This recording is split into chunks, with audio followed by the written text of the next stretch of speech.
अगस्त 2027 जो है वो स्टार्ट हो चुका है और लगभग 6 महीने के बाद आप सभी लोगों के बोर्ड्स के एग्जाम स्टार्ट हो जाएंगे और उसके लगभग 3 महीने के बाद मई में आप लोगों का सीयूईटी यूजी 2027 के एग्जामिनेशंस भी शुरू हो जाएंगे। सबसे बड़ा प्रश्न ये रहता है कि क्या सीयूईटी मात्र 3 महीनों में कंप्लीट किया जा सकता है? जी नहीं। मात्र 3 महीने जो आपको बोर्ड्स के बाद मिलते हैं वहां पे आप अपने सिलेबस को कंप्लीट या फिर इन डिटेल पढ़ाई नहीं कर सकते। वो एक ऐसा समय होता है जहां पे आप अपने पढ़े हुए सिलेबस को पॉलिश करते हैं, मॉक टेस्ट देते हैं, प्रैक्टिस सेट देते हैं और अपने आप को जज करते हैं। जहां मिस्टेक का विंडो है उसको सुधार में लाते हैं। तो कैसे करें सीयूईटी यूजी 2027 की तैयारी और कैसे बोर्ड्स और सीयूईटी को एक साथ मैनेज करें? क्या बोर्ड्स की तैयारी करते करते हम सीयूईटी की भी तैयारी कर सकते हैं? तो इसका आंसर है जी हां। हम बोर्ड्स की भी तैयारी कर करके सीयूईटी की तैयारी कर सकते हैं। ये एक छोटा सा वीडियो है जहां पे आपको मैं बोर्ड्स और सीयूईटी को कैसे मैनेज करना है वो बताने वाला हूं।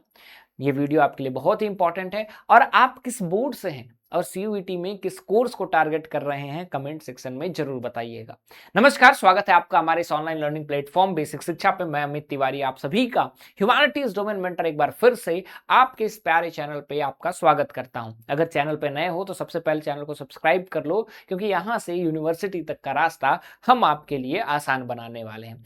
बात करते हैं बोर्ड्स वर्सेस सीयूईटी का एग्जामिनेशन। अब अगर आपको किसी भी दो चीजों का कंपैरिजन करना है, कंपैरेटिव एनालिसिस करना है, तो सबसे पहले उसके पीछे के साइंस और डिफरेंसेस को समझिए। बेसिकली अगर हम लोग सिमिलैरिटीज की बात करें तो रिसोर्सेज आपके लगभग लगभग सेम होते हैं। जो डोमेन होता है उसमें आप सभी लोगों को एनसीईआरटी ही पढ़ना होता है और इसके अलावा कोई दिक्कत नहीं होती है। दूसरी चीज, बस डिफरेंस आपको जीटी और थोड़ा बहुत लैंग्वेज में देखने को मिलता है जो कि एक इंपॉर्टेंट रोल प्ले करते हैं सीयूईटी के एग्जाम में।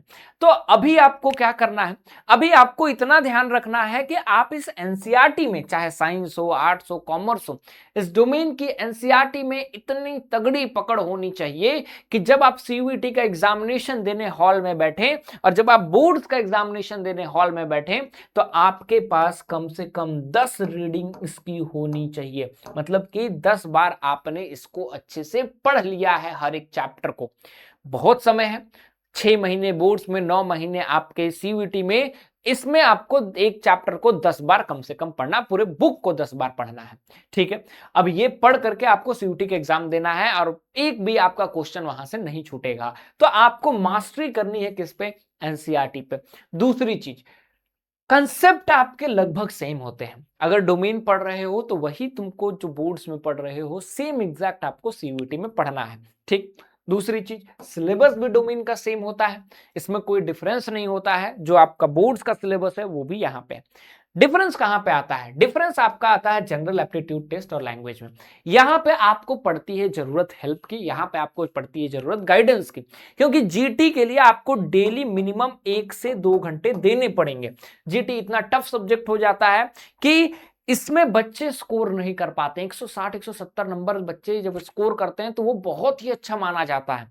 बीएचयू जैसी यूनिवर्सिटी में एडमिशन लेना है, अगर आपने 170 जीटी में स्कोर कर दिया और 200 आपने कर दिया है लैंग्वेज में स्कोर, या 210 कर दिया है, तो आपका बीए एलएलबी जैसे टफ कोर्स में एडमिशन हो जाता है। तो फॉर दैट पर्पस आपको जीटी और लैंग्वेज पे बहुत ध्यान देना होगा। अब जीटी और लैंग्वेज की तैयारी कैसे करनी होगी? आपके पास एक स्टडी मटेरियल होना चाहिए, आपके पास प्रैक्टिस है, डीपीपी, मॉक टेस्ट, एक आपके पास मेंटर होना चाहिए। वो सारी चीजें कहां मिलेंगी? वो सारी चीजें आपको मिलेंगी हमारे रिसेंट वरदान बैच से। अगर आप हमारे रिसेंट वरदान बैच से जुड़ करके अपने जीटी, लैंग्वेज और बोर्ड्स के साथ साथ सीयूटी की तैयारी करना चाहते हैं तो नीचे दिए गए नंबर पे आप कॉल कीजिए जो आपकी स्क्रीन पे दिख रहा है, 8433341026, जो हमारा ऑफिशियल नंबर है, और हमारे काउंसलर से बात करके अपनी तैयारी को आज से ही शुरू कीजिए। बात करते हैं आगे डिफरेंसेस की। डिफरेंसेस ये है मोड ऑफ द एग्जामिनेशन।